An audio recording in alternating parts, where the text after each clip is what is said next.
Good day and welcome to my YouTube channel. My name is Ademola Badmos, and if this is your first time, do not forget to like and subscribe.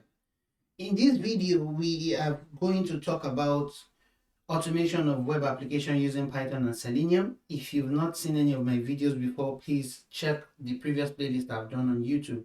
The whole initiative around this is to help you understand how to automate without having to spend money as such. So you can check the playlist that I've done in the past.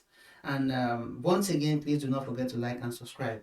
So in this playlist that we are creating, we are going to get up to the BDD level, but we are going to get it on.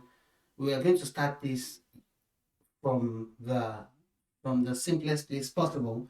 So we are going to start with setting up Python. That means we have to download Python and install it on our system. And after that, we are going to install PyCharm. And after that, we are going to set up a virtual environment, teach us how to set up a virtual environment, and why setting up a virtual environment is encouraged and is good. Then we get to the elephant in the room. We'll set up Selenium, and after that, we begin to run some automation exercises. Of course, we are going to use the page object modeling style.